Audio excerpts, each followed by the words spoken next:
Bapak Ibu guru, staf dan karyawan SMP Negeri 5 Depok, Bapak Ibu calon guru penggerak SMP Negeri 5 Depok, kami ucapkan selamat datang di acara diseminasi budaya positif penerapan aksi nyata modul 1.4 di SMP Negeri 5 Depok.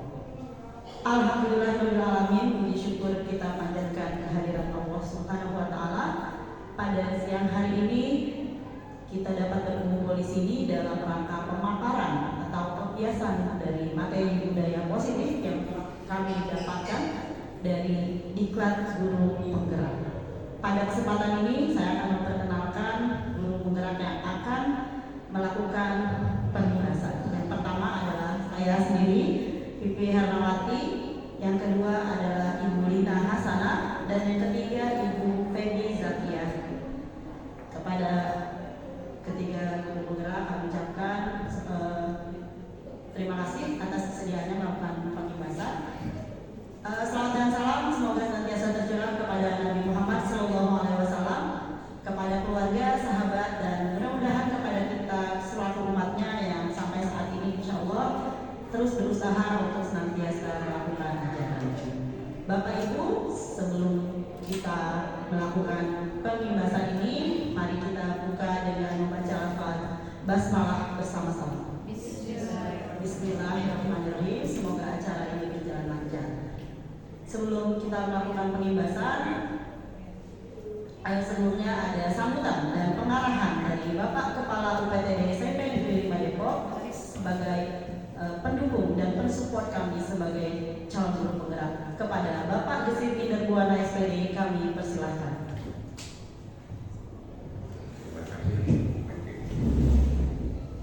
Bismillahirrahmanirrahim. Assalamualaikum warahmatullahi wabarakatuh. Selamat siang, selamat sejahtera kita semuanya. Yang terhormat Bapak Ibu sekalian, hari ini kita berkumpul di tempat berbahagia ini dalam rangka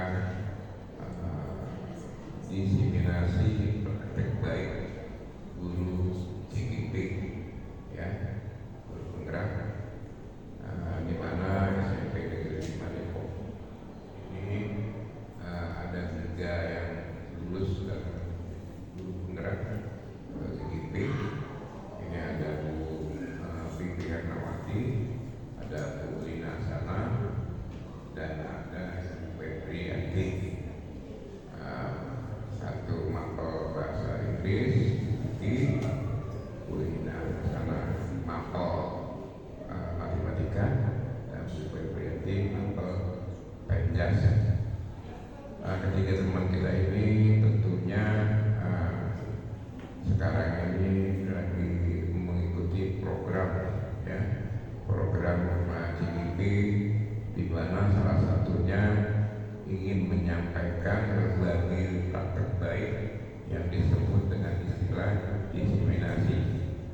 Nah, mari sama-sama kita support teman-teman kita ini agar nantinya bisa berhasil dalam kegiatan program CGP dan meraih yang terbaik dalam angkatan ke-10 kalau nggak salah ya, 10. Nah, kita berdoa semoga teman-teman kita ini menjadi suatu teladan juga buat yang lainnya, ya, supaya yang lainnya bisa mengikuti jejak beliau-beliau ini. Mungkin itu saja sambutan dari saya. Kurang saya maaf. Billahi taufiq wal hidayah. Wassalamualaikum warahmatullahi wabarakatuh. Baik, terima kasih kepada Bapak Gesit Inder Buana yang telah memberikan dukungan kepada kami semua dalam menjalankan diklat PGP ini. Memang diklat ini lumayan agak memberatkan, namun dengan adanya dukungan dari kepala sekolah dan Bapak Ibu guru semua, insya Allah kami dapat melewati kegiatan ini. Baik Bapak Ibu sekalian, kita lanjut kepada pemaparan atau pembiasan dari calon guru penggerak. Yang pertama kita berikan kepada kesempatan kepada Ibu Lina Hasanah. Kepada Ibu kami persilakan.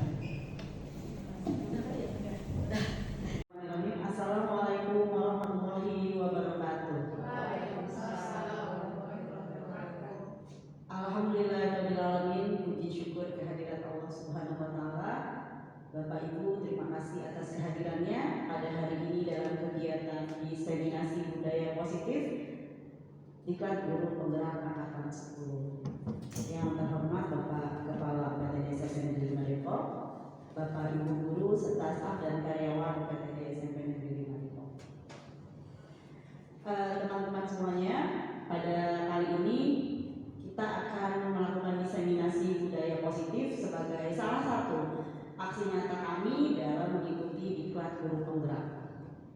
Nah, karena ini judulnya budaya positif, maka kita harus senantiasa berpikir positif dan bahagia. Sebelumnya Bapak Ibu, sebelum kita mulai pemaparan materi tentang apa sih budaya positif itu, kita olahraga dulu sebentar. Bapak Ibu silahkan berdiri. Ya, dan kemudian meninggikan senyumnya selama beberapa detik. Kemudian kita akan bergerak ya Bapak Ibu, membuat angka dengan seperti ini ya, bisa ya. Angka 1 bagaimana kalau pakai tangan Bapak Ibu? 1, nah seperti itu. 2, kita akan membuat angka 1 sampai 10, tapi tidak menggunakan tangan, tapi menggunakan badan kita ya. Oke, silakan bergerak mengikuti angka. Bapak Ibu silakan menuliskan mulai dari angka 1 ya, dengan badannya ya. Silakan menuliskan angka 1 dengan badannya sendiri, coba. 1, 2, 3, nomor 1. Ya, oke. Ibu nggak bergerak Bu? Ya udah. Nomor 2, silakan membuat angka. Ya, ada begini ya. Sekarang nomor 3, ayo Bapak Ibu nomor 3. Nah, ada yang kemari, ada yang kemari. Sekarang nomor 4. Iya. Apakah itu nomor 4? Baik, sekarang nomor 5 ya. Iya, nomor 6. Iya, nomor 7. Nomor 7 rasanya gini doang ya. Kenapa sampai gini-gini? Nah, ini susah mungkin ya, nomor 8. Iya. Nomor 9. Iya. Satu lagi nomor 10. Iya. Kayaknya bisa coba ya. Sekarang ibu-ibu berpasangan. Bapak ibu berpasangan coba. Saya pasangan. Ada mending. Oke, sekarang kita pegangan tangan biar mesra. Nah, setelah pegangan tangan kita akan menuliskan angka lagi ya. Coba tuliskan angka 2 berdua. Iya. Harus lebih dekat, mungkin harus lebih dekat biar dapat garis sendirinya. Sekarang angka 5. Nah, udah kompak. Nah, sekali lagi nih mungkin yang angka 8. Oke, kita berikan aplaus buat Bapak Ibu. Olahraga pagi-pagi Bapak Ibu untuk melenturkan otak-otak kita dan juga otak kita. Jadi kan tadi cemberut jadi tersenyum. Kita menebarkan budaya positif, itu salah satunya. Melakukan pembiasaan-pembiasaan yang bisa membawa kita bahagia. Baik Bapak Ibu.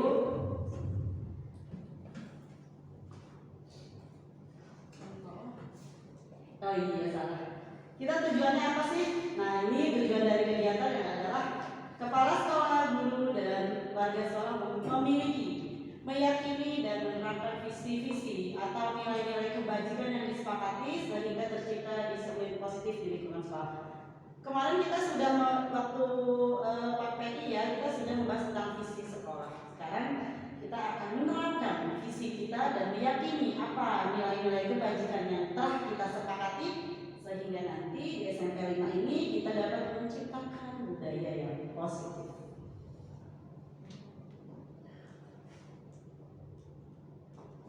Ya, ini materi yang akan kita bahas ya Bapak Ibu. Yang pertama adalah disiplin positif. Yang kedua adalah kebutuhan dasar manusia. Yang ketiga, motivasi perilaku manusia. Yang keempat, 5 posisi kontrol. Yang keenam, keyakinan sekolah atau kelas. Dan yang terakhir adalah segitiga restitusi. Ada yang sudah tahu ini Bapak Ibu? Belum? Ada yang sudah? Yang mana yang sudah tahu? Keyakinan sekolah, keyakinan kelas ini sudah pada buat ya Bapak Ibu ya. Nah, oke, kita coba dari disiplin positif ini semua materinya nanti berhubungan. Kalau nanti kita ngantuk boleh ya nanti kita menuliskan angka lagi Bapak Ibu. Menggeser-geser badannya. Ya. Ya, ini yang pertama adalah disiplin positif. Apa itu disiplin Bapak Ibu? Kira-kira ada yang tahu disiplin? Patuh. Taat, tertib, ya, kami udah pintar berarti. Taat, patuh, tertib. Ya, biasanya disiplin itu berhubungan dengan peraturan sekolah, tata tertib sekolah. Nah, ini adalah disiplin positifnya Bapak Ibu adalah pendekatan yang berfokus pada membangun hubungan yang positif dan mengajarkan anak-anak untuk bertanggung jawab atas pilihan mereka sendiri. Tujuan utama dari disiplin positif adalah membantu anak-anak menjadi individu yang bertanggung jawab, mandiri, dan berpenghargaan diri. Ini ya, disiplin ini maksudnya seperti yang Bapak Ibu pahami ya,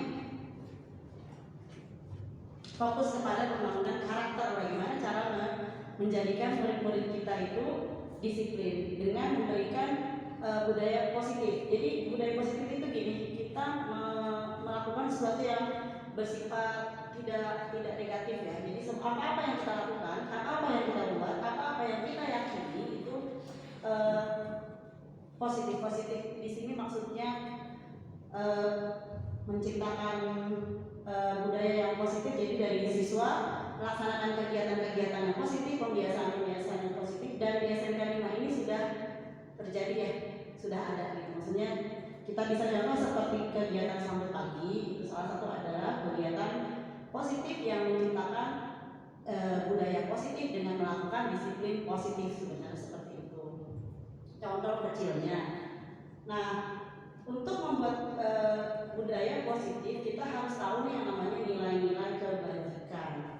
Nilai-nilai kebajikan itu apa ya Bapak Ibu? Ada yang tahu? Ya, Bu Lina. Nilai yang diakui oleh seluruh manusia sebagai nilai yang baik bagi seseorang. Pintar sekali Bu Lina. Terima kasih. Nilai-nilai kebajikan itu nilai-nilai yang baik ya, yang diakui oleh semua orang di seluruh dunia. Nah, nilai-nilai kebajikan ini tidak hanya ada di sekolah, tapi ada dimanapun kita berada. Nilai-nilai kebajikan ini Bapak Ibu yang ingin kita sampaikan kepada anak-anak di sekolah. Apa sih nilai-nilai ini? Nah, karena di sekolah itu kita sekarang sedang menggunakan kurikulum merdeka, maka saya ambil dari 6 nilai dari profil pelajar Pancasila. Sebetulnya banyak sekali nilai-nilai kebajikan itu ya, yang untuk kita terapkan di sekolah. Mungkin ini juga sudah sangat mewakili. Yang pertama, beriman, bertakwa kepada Tuhan Yang Maha Esa dan berakhlak mulia. Nah, untuk mengamalkan nilai-nilai kebajikan yang pertama, biasanya kita melakukan apa di sekolah? Yang sudah kita lakukan? Pembiasaan. Pembiasaan. Di sini sudah ada pembiasaan membaca Asmaul Husna, ada rohis juga setiap pagi doa bersama. Kemudian ada setiap Jumat ya, ada tausiah, ada sholat duha, dan ada rohani Kristen juga untuk yang non-Islam. Jadi untuk menciptakan budaya positif yang mempunyai nilai beriman dan bertakwa kepada Tuhan Yang Maha Esa itu kita menjalankan kegiatan-kegiatan yang menumbuhkan sikap ketakwaan dan keimanan kepada anak-anak. Diharapkan nanti setelah dengan adanya kegiatan-kegiatan seperti itu anak-anak akan terbiasa. Seperti kita membiasakan sholat duha, mudah-mudahan nanti terbiasa seperti itu. Yang kedua adalah mandiri. Apakah di sini sudah ada kegiatan yang bernilai kebajikan mandiri untuk anak-anak? Apakah Bapak Ibu sudah menerapkan di kelas mungkin? Sudah. Nah, piket juga bisa menjadi salah satu contoh kegiatan yang mengandung nilai kegiatan mandiri, karena dengan piket anak-anak yang tadinya di rumah nggak pernah nyapu, iya nggak pernah masak, di sekolah juga nggak masak, maksudnya nggak pernah bersih gitu. Ada kan ya? Ada anak yang tidak pernah menyentuh pekerjaan rumah. Nah, di sekolah kita budayakan untuk seperti itu. Kenapa? Kalau kamu tidak piket, kelasnya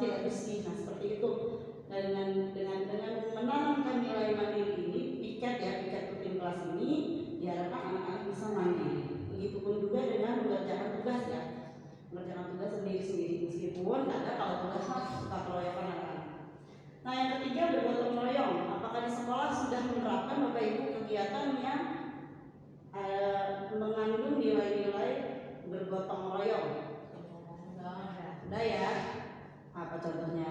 Bakti. Kerja bakti. Nah, kerja bakti ini sering kita lakukan biasanya menjelang ujian ya, menjelang ujian atau menjelang liburan. Ini bergotong royong. Ini juga sangat bagus dampaknya buat anak-anak karena dapat menumbuhkan jiwa kebersamaan pada diri mereka. Kemudian berkebinekaan global. Apa ini kalau berkebinekaan global ya? Bapak Ibu, mengakui keanekaragaman karena kita sekolah negeri ya, kayaknya kita sangat beraneka ragam. Ada yang sukunya berbeda, ada Batak, ada Betawi, ada Sunda dan sebagainya. Nah, ini bagaimana kita menanamkan nilai-nilai untuk anak agar dapat menghargai teman-temannya yang berbeda. Kalau kegiatannya kira-kira ada nggak Bapak Ibu di sekolah yang sudah terlaksana? Ada apa? P5 betul banget. Proyek P5 yang sekarang kita sudah garap ya. Waktu kelas 8 kemarin itu menari, bikin drama ya, kelas 8 ya ini. Nah, iya. Oh iya, kelas 7 juga nih sekarang. Kelas 7 sekarang menampilkan budaya-budaya Indonesia ya. Nah, ini kita salah satu bentuk penilaian kita terhadap nilai berkebinekaan global. Kemudian bernalar kritis. Nilai bernalar kritis. Nah, ini biasanya diterapkan mungkin di kelas ya. Ketika anak tidak bisa atau ketika anak ingin melakukan sesuatu itu biasanya dia juga, begini. Nah, jika kita dalam pembelajaran kita sudah terjadi seperti itu, berarti kita sudah memberikan kesempatan kepada anak untuk memiliki nilai kebaikan bernalar kritis ini. Artinya di kelas kita harus memberikan kesempatan kepada anak-anak agar bisa bernalar kritis. Artinya kita sebagai guru tidak bersifat absolut ya. Kemudian yang kedua kreatif. Kalau kreatif Bapak Ibu sudah sering ya? Contohnya ini pelajaran seni terutama ya Bu Dewi ya.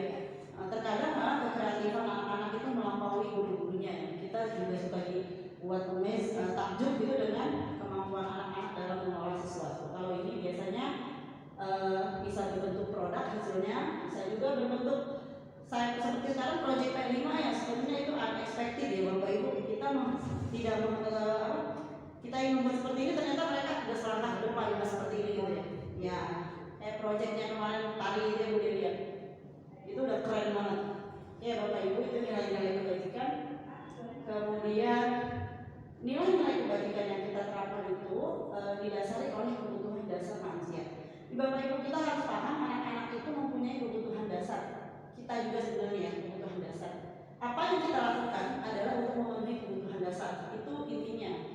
Apa yang mau dilakukan? Kenapa dia nyontek? Kenapa dia misalnya godain temennya ngeledekin ke kuli, itu adalah kebutuhan dasar untuk memenuhi kebutuhan dasarnya dia.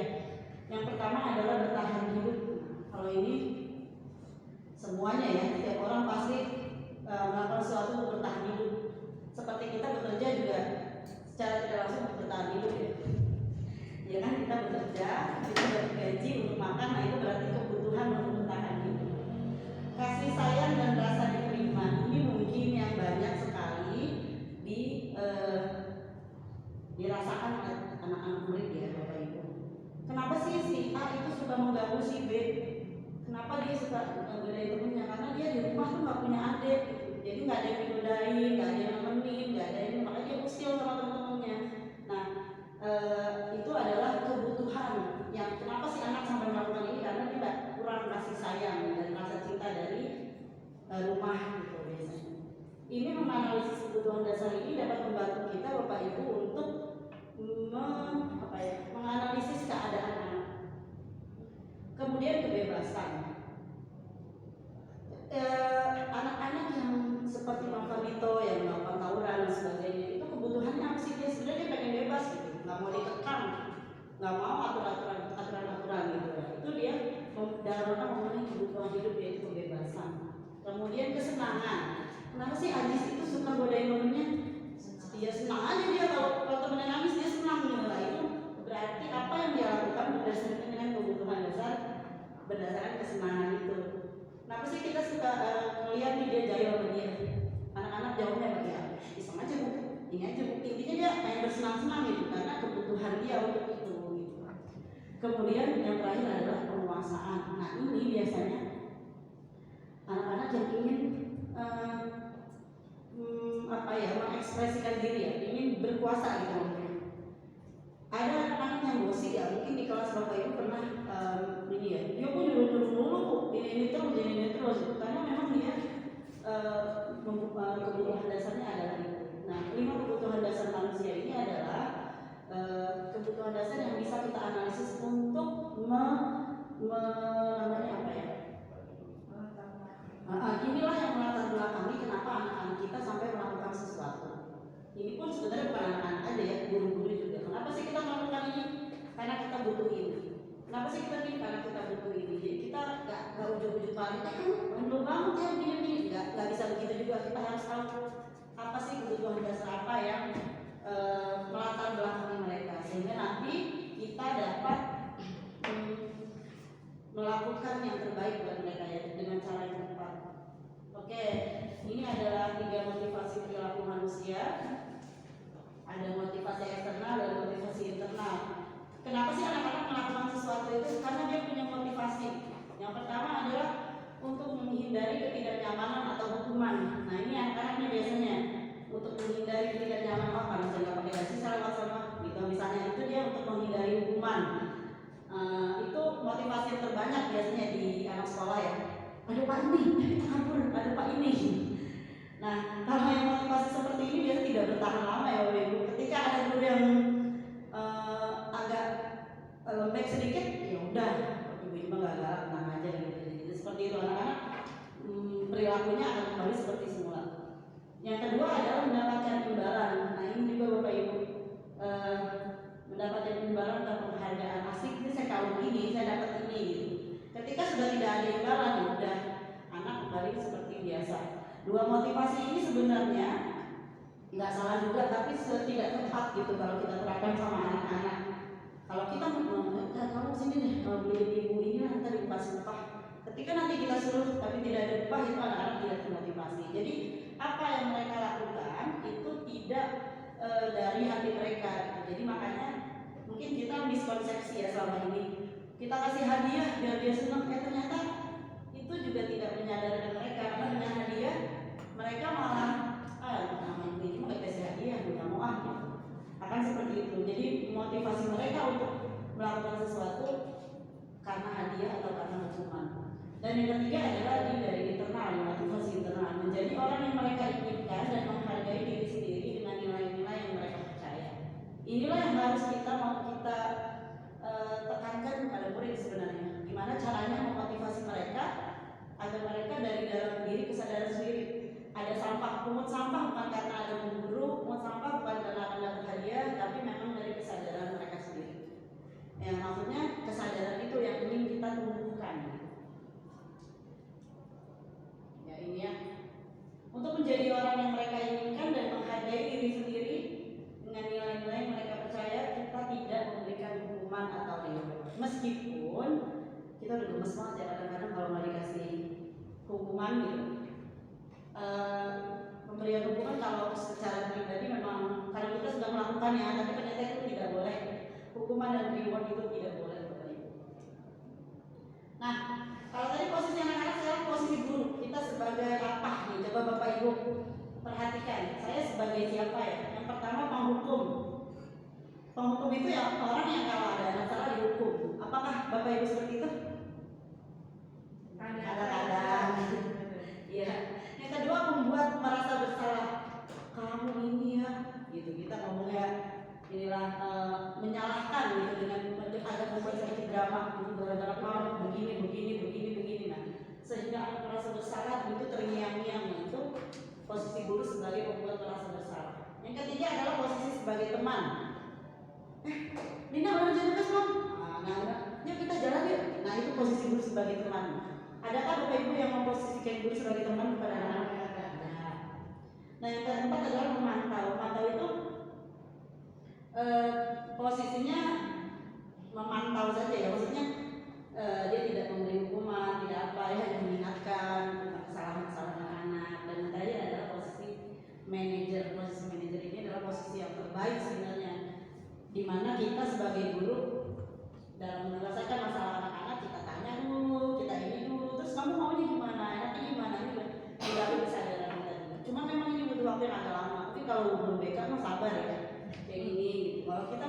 melihat anak buang sampah karena suka langsung aja gitu. Nah, ya seperti itu. Kira-kira Bu Dewi, kalau Bu Dewi yang mana nih? Udah posisikan yang mana sebagai teman ya? Ya, Bu Dewi dekat. Nah, kalau teman itu bagus ya posisi dulu sebagai teman? Sebenarnya sih tergantung dari posisi anak juga ya. Kadang kan anak suka butuh untuk curhat gitu loh, kadang itu curhat, Bu ini sini kan kayak begini, tapi kan saya kan sebenarnya udah mengerjakan ini, tapi dia yang begitu. Karena kan anak suka curhat, jadi kita dia cerita kayak gini, nanti kita tinggal posisikan kayak gitu, benerin dulu juga gitu kata-katanya dia. Kalau bener ya udah, berarti kamu nanti tinggal ini ya Sehat ya gitu ya. Oke, terima kasih Bu Dewi. Ya benar banget. Posisi guru sebagai teman memang dibutuhkan ya. Ya, karena pendekatan menjadi teman itu akan lebih enak pada anak-anak. Cuma memang ada kelemahannya. Terkadang kalau anak kita menganggap dia teman, bisa aja dia ya namanya teman ya gimana gitu. Jadi kurang hormat gitu. Itu salah satu kekurangannya. Tapi memang ada beberapa anak yang memang harus ditemenin gitu Bu Dewi ya. Nah, kalau dari 5 posisi itu sebenarnya yang paling bagus adalah posisi manajer. Nah, ini mungkin sudah diterapkan sama guru BK dengan menganalisis anak mulai dari kenapa, asal mulanya bagaimana gitu ya. dari awalnya. Nah, ini posisi di mana guru berbuat sesuatu bersama murid, mempersilahkan murid mempertanggungjawabkan perilakunya, mendukung murid agar menemukan solusi. Jadi bukan kita yang menemukan solusi, jadi kamu harus pilih, bukan, tapi habis ini kamu maunya gimana? Jadi biar mereka mikir sendiri, mereka sadar sendiri. Idealnya seperti itu. Kamu salah, apa kesalahan kamu? Besok ulang lagi nggak? Kedepannya bagaimana? Biasanya ini kita lakukan kalau pertama kali gitu ya. Kita kalau ada 2, 3, 4 iya, tidak bosan gitu ya. Mudah-mudahan di sini gurunya baik-baik, tidak bosan. Oke, ini penghargaan, restitusi dan motivasi. Ya, penghargaan, peraturan, dan motivasi ya Bapak Ibu. Nah, ini adalah 4 unsur konsekuensi, saya bacakan saja. Yang pertama adalah related, harus sesuai dan berhubungan dengan kesalahan yang dibuat. Jadi boleh nggak kita menghukum anak? Jadi Bapak Ibu harus tahu ada perbedaan antara hukuman dan konsekuensi. Kalau hukuman itu yang kita berikan tidak ada hubungannya dengan kesalahannya dia. Misalnya dia tidak mengerjakan PR, ya hukumannya kamu ngepel. Nah, itu kan relasi antara ngepel sama ngerjain PR nggak ada gitu. Itu yang kita harus hindari. Kita jadi itu namanya hukuman. Tapi kalau ketika kita memberikan konsekuensi itu boleh. Misalnya dia robekin nyala-nyala catatan buku temannya ya, konsekuensinya kamu harus nulisin lagi gitu. Itu disebut konsekuensi. Kita boleh melakukan konsekuensi tapi tidak dengan hukuman, karena hukuman biasanya akan menimbulkan trauma kepada anak. Kalau konsekuensi ya ini biasanya disepakati dulu. Nanti kalau ada tiket konsekuensinya apa gitu ya. Mau beli minum Bu gitu. Konsekuensi itu harus kita sepakati di awal. Nah, ini contohnya pembuatan konsekuensi ya. Yang pertama harus sesuai dengan kesalahan yang dibuat. Kayak tadi ininya apa, hukumannya apa, itu tidak nyambung dan tidak dianjurkan. Yang kedua, respectful, tidak boleh melukai harga diri anak. Artinya konsekuensi yang kita berikan tidak boleh melukai harga diri anak. Misalnya kayak tidak pakai sepatu gitu ya. Anak yang kan saya alasannya ini Bu, Mama tahu itu pokoknya kamu harus pakai sepatu lepas gitu, misalnya ya, kecuali itu anak udah berkali-kali diingatkan. Tapi kalau misalnya memang dia kan ini Bu, nggak ditanya dulu, kita katanya dulu, kemudian kita suruh apa gitu, nah itu tidak boleh. Sama seperti kita menggunting rambut anak ya, itu kan kadang orang tuanya ada yang marah karena memang merasa itu harga diri anak gitu.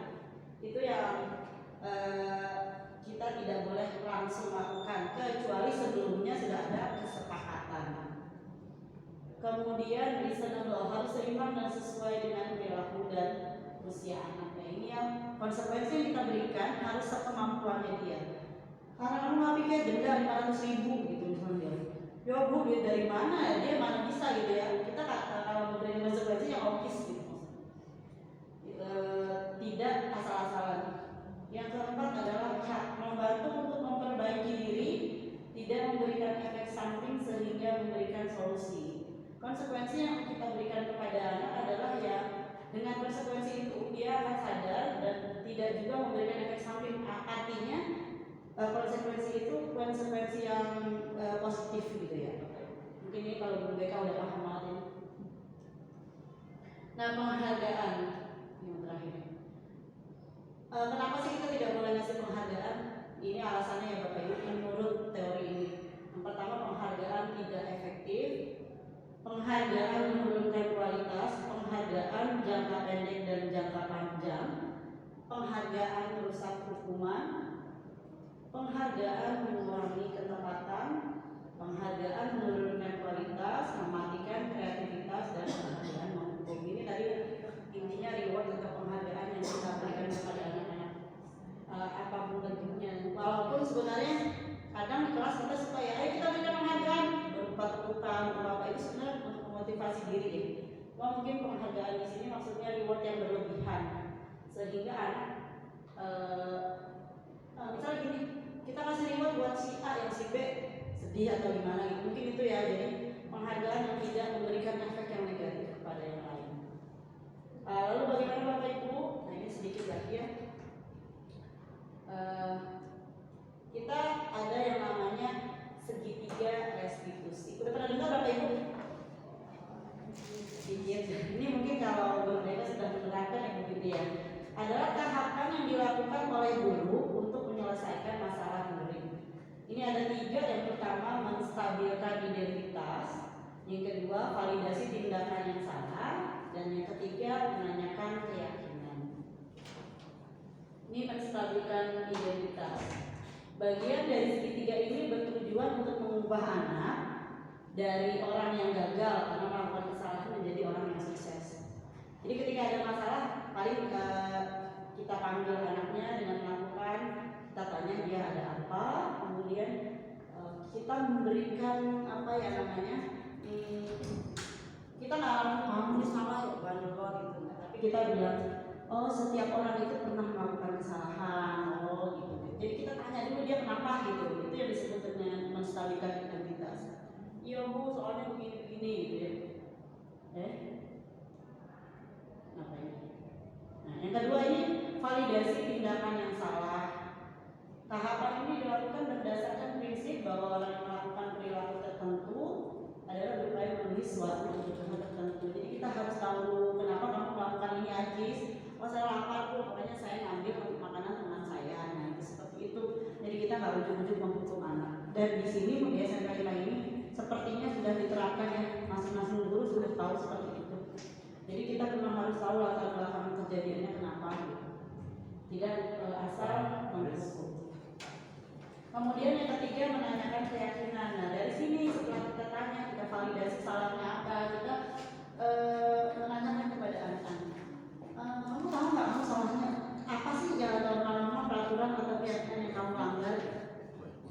Tahu Bu, saya tidak menghargai orang lain misalnya. Nah dengan seperti itu kita tanya, akhirnya kita selesaikan dengan bagaimana solusinya menurut kamu seperti apa gitu. Dengan kita memberikan kesempatan kepada anak untuk menyelesaikan masalahnya, diharapkan anak tidak akan mengulangi dan merasa teringat, merasa dihargai gitu ya. Karena kan dia dikasih kesempatan untuk melakukan sesuatu. Meskipun ini agak susah ya, kalau Ibu Fitri mungkin agak sabar jadi bisa melakukan ini. Kalau beberapa kalau untuk saya yang sedang berusaha, biasanya udah gergetan duluan kalau anak salah. Ya ini idealnya ya Bapak Ibu melakukan segitiga restitusi untuk melakukan menyelesaikan permasalahan murid. Nah ini keyakinan kelas. Keyakinan kelas ini mungkin Bapak Ibu sudah tahu. Keyakinan kelas adalah nilai-nilai kebajikan universal yang disepakati secara tersirat dan tersurat. Ini terlepas dari latar belakang suku, negara maupun agama. Yaitu pernyataan yang dibuat bersama, mudah diingat, mudah dipahami, kemudian ditetapkan dalam sekolah. Biasanya ini dibuat di awal tahun pelajaran ya Bapak Ibu sebagai kesepakatan. Ini harus ada, mengapa? Agar anak bisa bertanggung jawab. Yang menuliskan keyakinan kelas siapa? Bocah ya, murid bukan kita. Ayo, kamu misalnya nilai apa yang kamu pengen capai di kelas ini, kamu mau bagaimana? Kamu kelasnya bersih Bu. Nah berarti menjaga kebersihan, kita harus bersih. Karena ini mereka yang mencetuskan, maka mereka harus bertanggung jawab. dan harus ada konsekuensinya. Kalau enggak, terus gimana nih? Seperti itu, konsekuensi yang bagaimana? Nah, tadi sudah diceritakan ya, konsekuensi yang lebih seperti itu. Udah Bapak Ibu, itu aja materi mengenai disiplin positif, keyakinan kelas, restitusi dan sebagainya untuk menciptakan budaya positif. Diharapkan dengan semua itu, jika kita menerapkan dengan baik, kita bisa menciptakan budaya positif di sini. Meskipun di SMK 5 ini alhamdulillah sudah terlihat ya Bapak Ibu, cuma memang setiap permasalahan anak pasti ada, permasalahan murid pasti ada. Memang kita dituntut untuk lebih bersabar untuk penerapan tadi segitiga restitusi ini. Bapak Ibu mungkin sudah selesai, apakah ada yang bertanya? Jelas ya Bapak Ibu ya?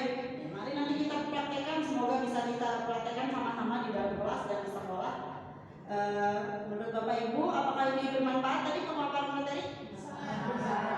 Terima kasih, mudah-mudahan karena ini bermanfaat bisa kita aplikasikan di sekolah kita sendiri. Sebagian sudah mengaplikasikan, tapi mengingatkan Bapak Ibu, ini bukan mengajari, ini berbagi praktik baik saja karena memang ini materi yang barusan kita dapat dari kegiatan guru penggerak. Terima kasih kepada Bapak Ibu guru yang sudah hadir di sini. Mohon maaf jika dalam saya menyampaikan ada kata-kata yang salah. Yang benar itu datang dari Allah, kalau yang salah itu kesalahan saya sendiri, mohon dimaafkan. Dan semoga kita bisa menerapkan apa yang kita dapat ini di sekolah kita. Terima kasih atas perhatiannya. Assalamualaikum warahmatullahi wabarakatuh. Waalaikumsalam.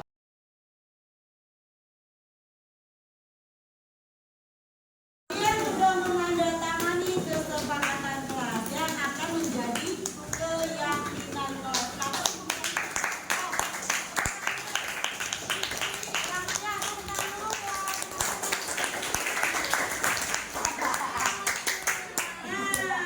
Tapi ini bukan salah saya bikin ya, kesepakatan kelas ini harus Are you ready? Siap untuk menjalankan ini? Ya. Siap menerima konsekuensi? Konsekuensinya belum ditulis nih. Apa ya konsekuensi jika kita ini? Konsekuensinya sesuai dengan yang abang tulis di sini tadi ya. Bukan hukuman tapi konsekuensi. Konsekuensi itu adalah apa? Hal yang harus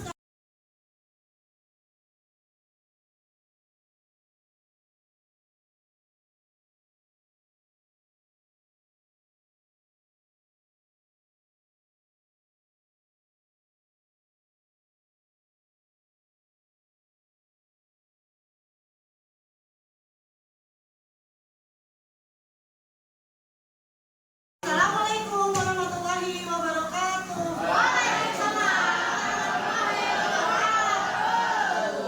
Good morning, kelas 72.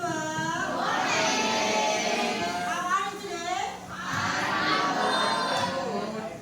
And me? I'm happy, thank you. Oke, teman-teman, hari ini sebelum kita belajar, karena ini di awal tahun ajaran, kita akan membuat sebuah namanya kesepakatan kelas. Anybody know apa itu kesepakatan kelas? Siapa? Peraturan itu dari siapa tadi dong?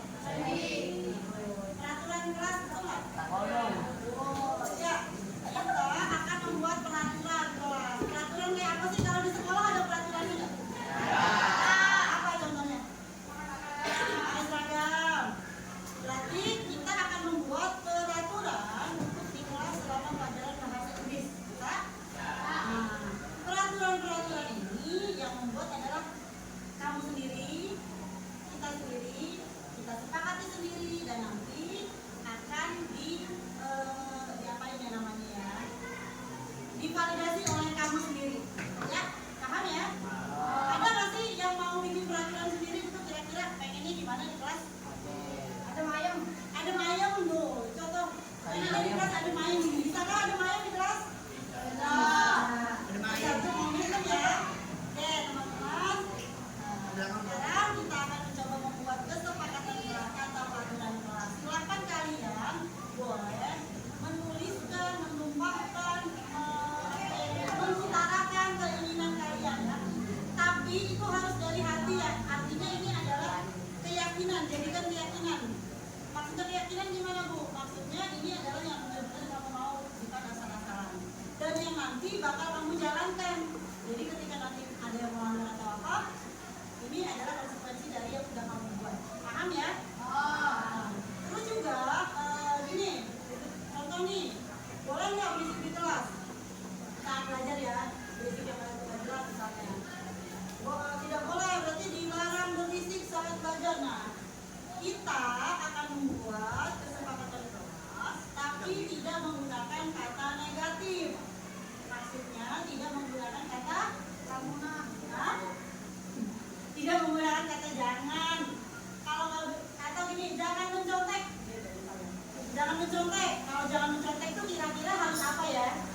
berangkat.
Yuk.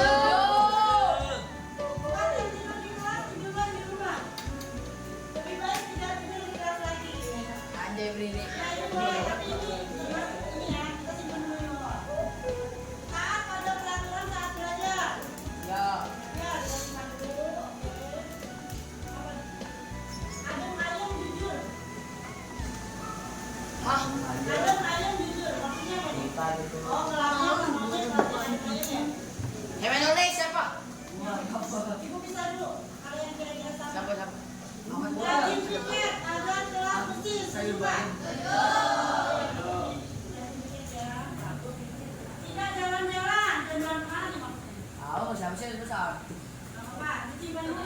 Siapa yang tahu? Harus menjaga ketertiban dan kebersihan. Ini sama dengan yang ini ya. Mungkin yang ini betul sama. Menjaga ketertiban. Siap saat pelajaran. Ini masuk ke sini ya. Nih, saling menghargai boleh ya? Saling menghargai antar teman. Tidak keluar kelas saat guru menjelaskan. Gimana? Ya, sepakat ya. Melaksanakan piket sesuai jadwal sama tadi ya? Ya, sama. Mendengarkan guru saat guru menjelaskan. Ada nggak nih di sini? Belum ya? Tertib saat di kelas, ini sama. Semangat fokus belajar ya. Kita taruh dulu. Tidak boleh tidur ya, sama tadi ya. Tidak boleh tidur ya. Istirahat pada jam istirahat dan membuang sampah di tempat sampah. Ya. Belum ada nih. Memperhatikan guru yang sedang menjelaskan tadi ada. Saat tidak ada guru, sebaiknya jangan berisik. Makan ya? Makan. Ini harus makan, tidak harus makan ya jadi. Kamu bisa komit nggak? Ketika tidak ada guru, kamu tidak berisik. Tidak bisa. Berarti ini kita simpan dulu ya, takut. Karena di situ.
Jadi nanti kita menuliskannya tidak boleh keluar saat jam pelajaran kecuali dengan izin.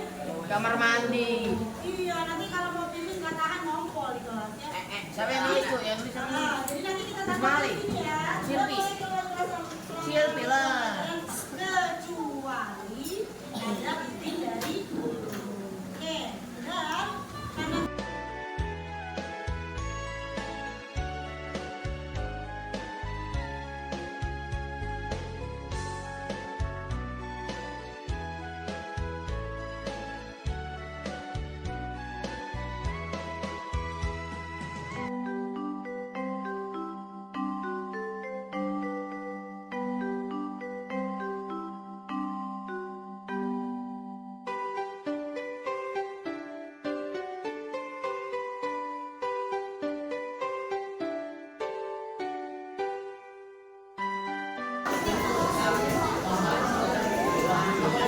silakan selanjutnya. Ayo. Ayo semuanya.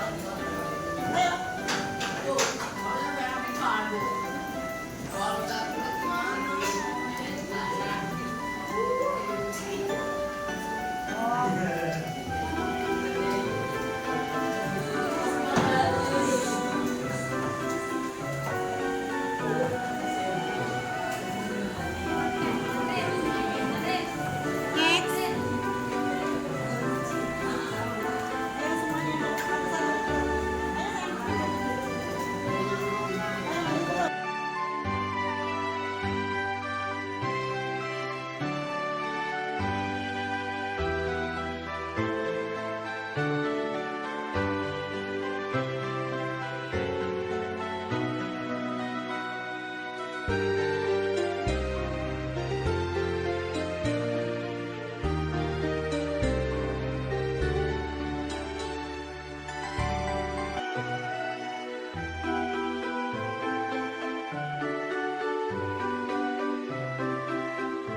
Thank you.